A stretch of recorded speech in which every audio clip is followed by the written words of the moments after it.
अस्सलाम वालेकुम स्टूडेंट्स, उम्मीद है आप सब खैरियत से होंगे और अपने पेपर्स की बहुत अच्छे तरीके से प्रिपरेशन कर रहे होंगे। तो बेसिकली आज के लेक्चर में हमें जो है वो क्लास 9 के चैप्टर नंबर 1 को कंटिन्यू करना है।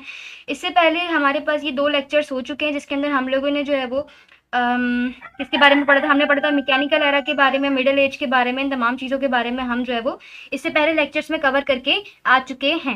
अब हमें क्या पढ़ना है? अब हमें पढ़ना है क्लासिफिकेशन ऑफ कंप्यूटर्स को। देखो, कंप्यूटर को क्लासिफाई किया गया है 3 चीज़ों में। सबसे पहले इन्होंने बात की टेक्नोलॉजी की, उसके बाद इन्होंने बात की साइज की, उसके बाद इन्होंने बात करी पर्पस की। लेकिन मैं आप लोगों को ये बात समझाऊंगी कि कंप्यूटर को क्लासिफाई किया जाता है उसकी प्रोसेसिंग स्पीड के अंदर और उसके डाटा को स्टोर करने की कैपेबिलिटी के अंदर। यानी कि कोई कंप्यूटर कितने अच्छे तरीके से या कितनी फास्ट स्पीड के साथ जो है वो डाटा को प्रोसेस करता है, या फिर जो है वो कोई भी कंप्यूटर जो है वो डाटा को कितनी जो है वो कैपेबिलिटी के अंदर जो है वो स्टोर कर सकता है। ठीक है, अब हमारे पास अगर हम टेक्नोलॉजी के हिसाब से बात करेंगे तो हमारे पास आता है एनालॉग कंप्यूटर, डिजिटल कंप्यूटर और हाइब्रिड कंप्यूटर।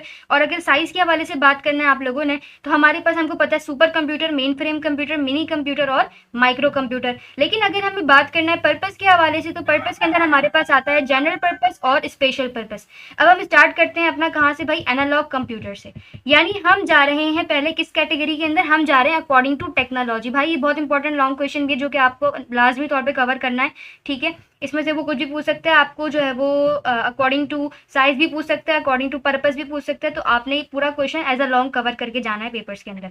अगर हम बात करें एनालॉग कंप्यूटर की तो analogue computer are use to process analogue data. यानी जितना भी एनालॉग डाटा होगा, यानी जो भी बात हम जो है वो कंटिन्यूसली सिग्नल्स के बारे में बात करेंगे, कोई भी सिग्नल्स के बारे में से बात करना है, यानी वो सिग्नल जो कि कंटिन्यूसली वेरिंग हो, तो उसके अंदर हमारे पास कौन सा कंप्यूटर आता है? वो आता है हमारे पास एनालॉग कंप्यूटर। अब एनालॉग कंप्यूटर में हम लोग करेंगे क्या क्या चीज़ हमें मेजर करनी है? तो एनालॉग कंप्यूटर्स में हम क्या कर सकते हैं? प्रेशर को मेजर कर सकते हैं, टेम्परेचर को मेजर कर सकते हैं, वोल्टेज को मेजर कर सकते हैं, स्पीड को मेजर कर सकते हैं एंड देन वेट को जो है वो मेजर कर सकते हैं। आपने गाड़ियों में देखा होगा, आपके पास एक स्पीड टाइप का मीटर होता है जो कि बता रहा होता है कि गाड़ी की कितनी जो है वो स्पीड चल रही है।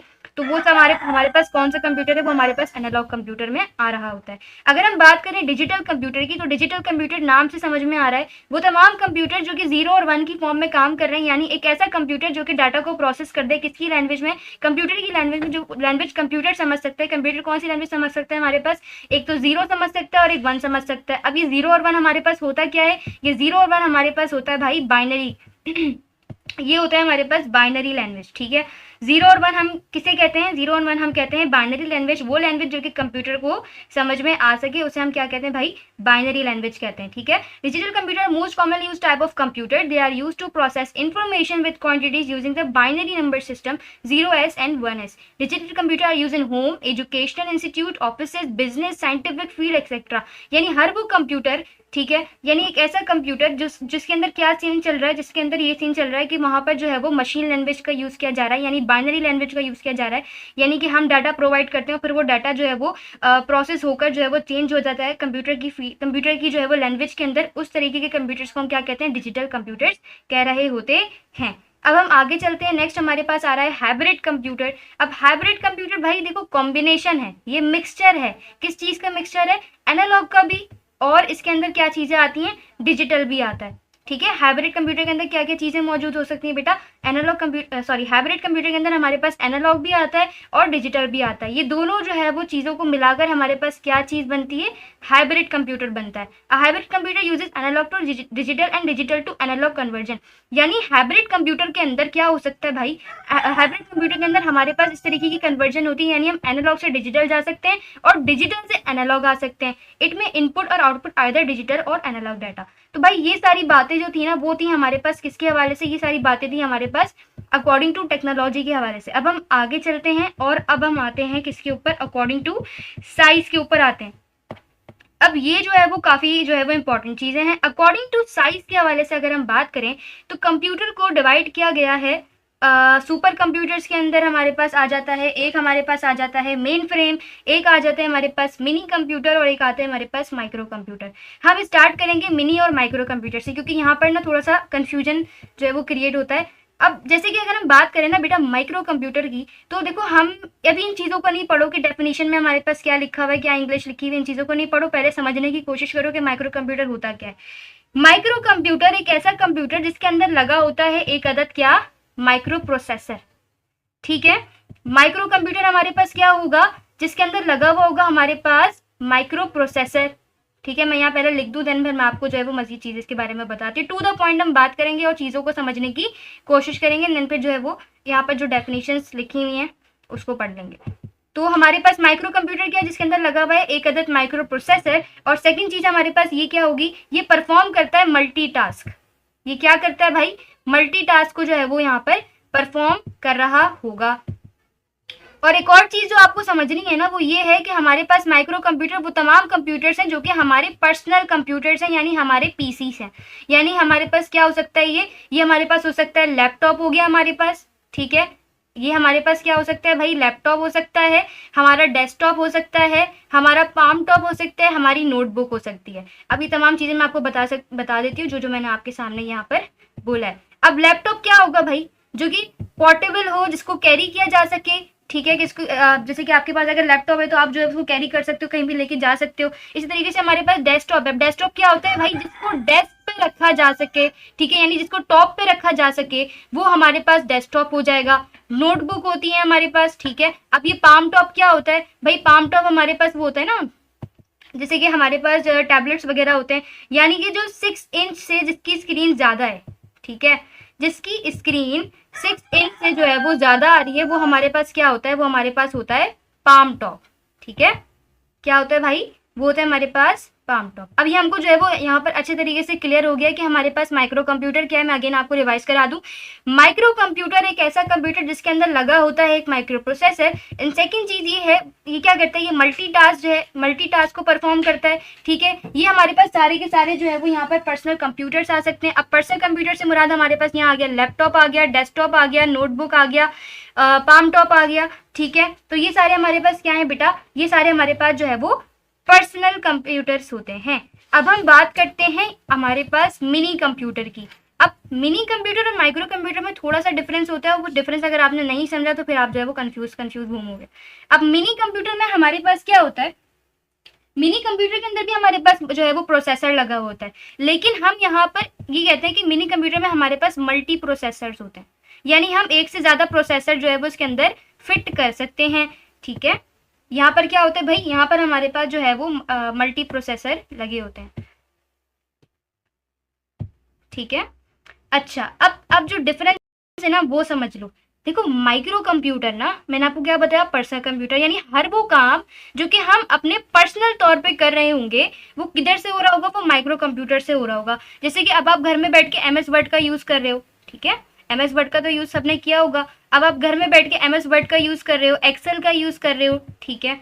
और इसके अलावा क्या हो सकता है हमारे पास, हम कोई ट्रांजेक्शन कर रहे हैं, ठीक है, MS वर्ड हो गया, MS एक्सेल हो गया, हमारे पास वीडियो प्लेयर हो गया, ठीक है, MS एक्सेल मैंने आपको बता दिया है, या फिर आप कोई ट्रांजेक्शन कर रहे हो, ठीक है। तो वो तमाम काम हमारे पास कहाँ आते हैं, माइक्रो कंप्यूटर से किए जा रहे होते हैं। लेकिन मिनी कंप्यूटर क्या होता है, अगर आप थोड़ा सा प्रोफेशनल तौर पे काम करने लगे, प्रोफेशनल तौर पे अगर आप काम करने लगेंगे तो वहां पर क्या आता है हमारे पास बेटा, मिनी कंप्यूटर आता है। यानी कि अब आप क्या करो, अपने कंप्यूटर के अंदर थोड़े से जो है वो ग्राफिक कार्ड्स लगा दो, ठीक है। इसके अलावा आप क्या करो, अपने कंप्यूटर में गेमिंग करने लगो, ठीक है। कॉन्फ़िगरेशन आपने बढ़ा दी अपने कंप्यूटर की, ठीक है, कॉन्फ़िगरेशन आपने बढ़ा दी, वीडियो एडिटिंग करने लग गए। अब आप जो है वो ग्राफिक कार्ड आपने लगा दिए उसके अंदर, ठीक है, वीडियो कार्ड्स आपने उसके अंदर लगा दिए हैं, ठीक है। इसके अलावा हम ये कह सकते हैं कि आपने वहाँ पर कॉन्फ़िगरेशन बढ़ा दी है। तो वो तमाम काम अगर आपको करना है तो आपको कहाँ आना पड़ेगा, मिनी कंप्यूटर में आना पड़ेगा। तो उम्मीद है आप लोगों को इनके दरमियान का जो डिफरेंस है वो समझ में आ गया होगा कि मिनी कंप्यूटर हम कहाँ पर यूज़ करेंगे, जहाँ पर थोड़ा प्रोफेशनल लेवल आ जाएगा। यानी अगर आप किसी ऑफिस वगैरह में काम कर रहे हो तो वहाँ पर मिनी कंप्यूटर का यूज़ किया जा रहा है, गेमिंग कर रहे हो, एनिमेशन कर रहे हो, ठीक है। तो ये तमाम काम आप जो है वो मिनी कंप्यूटर के अंदर कर रहे होते हो। माइक्रो कंप्यूटर में मैंने आपको बता दिया कि जो काम आप जो है वो पर्सनली तौर पर करते हो वो आप कहाँ पर कर रहे होते हो, माइक्रो कंप्यूटर में कर रहे होते हो। अगर हम बात करें मेन फ्रेम की, तो मेन फ्रेम भाई साहब अब ये क्या होते हैं, ये होते हैं हमारे पास एक ऐसा कंप्यूटर जो कि प्रोसेस कर सकता है ह्यूज अमाउंट ऑफ डाटा।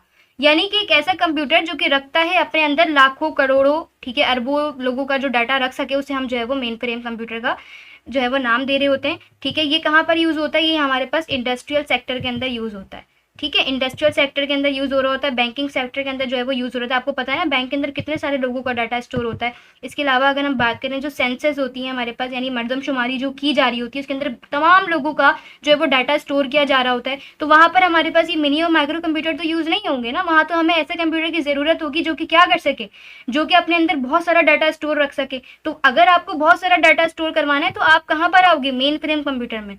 ठीक है, जैसे कि हमारे पास फेसबुक है, फेसबुक सब बच्चे यूज़ करते होंगे। ठीक है, तो जैसे कि फेसबुक है हमारे पास, व्हाट्सएप हो गया। अब यहाँ पर क्या होता है, यहाँ पर कितने सारे लोग ये जो है वो ये वाला सॉफ्टवेयर यूज़ कर रहे हैं। तो यहाँ पर ये हो रहा है कि यहाँ पर मल्टीपल यानी बहुत सारे लोगों का डाटा जो है वो यहाँ पर स्टोर हो रहा होता है। तो हमें ये बात क्लियर होती है यहाँ से कि मेन फ्रेम कंप्यूटर में हम क्या कर सकते हैं, हम यहाँ पर ह्यूज अमाउंट ऑफ कैलकुलेशन या ह्यूज अमाउंट ऑफ डाटा को रख सकते हैं।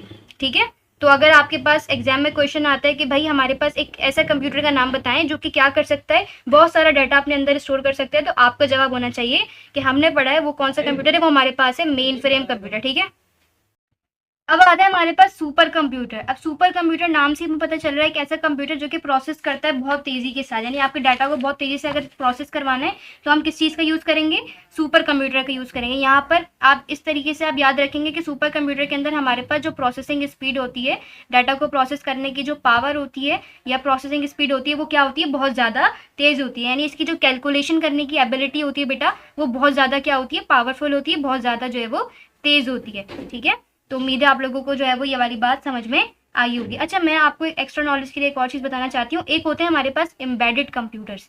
कौन से कंप्यूटर्स होते हैं, एम्बेडेड कंप्यूटर्स होते हैं। अब जो एम्बेडेड कंप्यूटर्स है ना, इन्हें हम डेडिकेटेड कंप्यूटर्स भी कहते हैं। अब एम्बेडेड कंप्यूटर के अंदर हम करते क्या है भाई, एम्बेडेड कंप्यूटर एक ऐसे कंप्यूटर होते हैं जो कि प्री प्रोग्राम होते हैं, यानी इनको पहले से जो है ना हमने प्रोग्राम करके रखा होता है। जैसे कि आपकी वॉशिंग मशीन्स होती हैं। अब वॉशिंग मशीन किस तरीके से होती है कि वो क्या कर रही होती है, एक ही टास्क को बार बार परफॉर्म कर रही होती हैं। एम्बेडेड कंप्यूटर को हम इनबिल्ट भी कहते हैं। इनबिल्ट से मुराद यानी आपके पास कोई भी गैजेट है, ठीक है, कोई भी आपने गैजेट तैयार किया, अब वो क्या करेगा, वो बार बार एक ही टास्क को जो है वो परफॉर्म किया जा रहा है, किया जा रहा है, किया जा रहा है। तो इस तरीके के कंप्यूटर्स को हम एम्बेडेड कंप्यूटर्स कहते हैं। जैसे हमारे पास वॉशिंग मशीन हो गई है, हमारे पास कैलकुलेटर्स होते हैं। कैलकुलेटर्स में हम ये तो नहीं कर सकते ना गेम खेल सकें।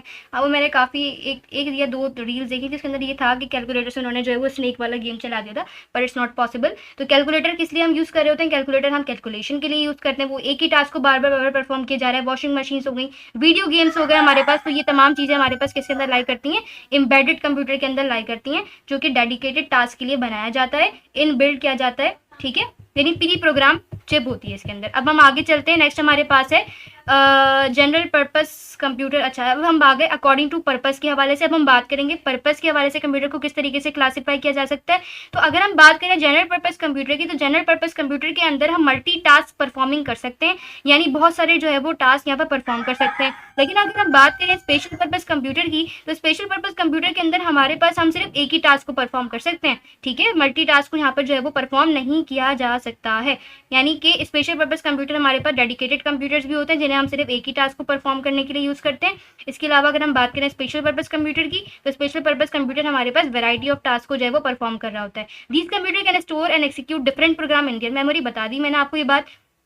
अब जैसे कि हमारे पास वर्ड प्रोसेसिंग है, टाइपिंग है, एडिटिंग है, अकाउंट्स के हवाले से बात करनी है, पे रोल्स के हवाले से बात करनी है। अब आप देख रहे हो कितने सारे आपके पास जो है वो टास्क नजर आ रहे हैं आपको। तो इन तमाम टास्क को अगर मल्टी टास्क परफॉर्म करवाने तो कहाँ पर आना पड़ेगा, जनरल पर्पस के पास आना पड़ेगा। अब जनरल पर्पस में कौन कौन से कंप्यूटर्स होते हैं उनकी जो है वो यहाँ पर टाइप्स भी लिखी हुई है। जैसे कि डेस्कटॉप है, डेस्कटॉप के अंदर आप मल्टी प्रोग्राम्स कर सकते हो। ठीक है, लैपटॉप हो गया, ये सब आपको पता ही होगा, टैबलेट्स हो गया, स्मार्टफोन हो गया। ठीक है, तो ये किसकी एग्जाम्पल्स है, हमारे पास जनरल पर्पस की कंप्यूटर्स की एग्जाम्पल हैं। अगर हम बात करें स्पेशल पर्पस की, तो स्पेशल पर्पस के अंदर हमारे पास क्या क्या आ सकते हैं भाई। स्पेशल पर्पस के अंदर हमारे पास जैसे कि आगे यहाँ पर वेदर फोरकास्टिंग हो गया, यानी अगर वेदर फोरकास्टिंग करनी है तो वो कंप्यूटर सिर्फ वेदर फोरकास्टिंग ही करेगा, आपको जो है वो गाने वाने नहीं सुनाएगा। सैटेलाइट ट्रैकिंग करनी है तो वो जो कंप्यूटर्स होते हैं वो स्पेशल पर्पस इसीलिए कहते हैं क्योंकि वो सिर्फ क्या करेगा, सैटेलाइट को ट्रैक करेगा। एटीएम मशीन हो गई है, ठीक है, तो ये जो है वो हमारे पास कहाँ पर लाइक करता है, यहाँ पर स्पेशल पर्पस कंप्यूटर के अंदर लाइक करता है। उम्मीद है आप लोगों को ये बात समझ में आ गई होगी। अब आपका काम ये है कि अब आपने यहाँ पर क्या करना है, आपने जो है वो रिसर्च करनी है, और रिसर्च करने के बाद आपने देखना है कि जो सुपर कंप्यूटर है, मिनी कंप्यूटर है, मेन फ्रेम कंप्यूटर और माइक्रो कंप्यूटर है,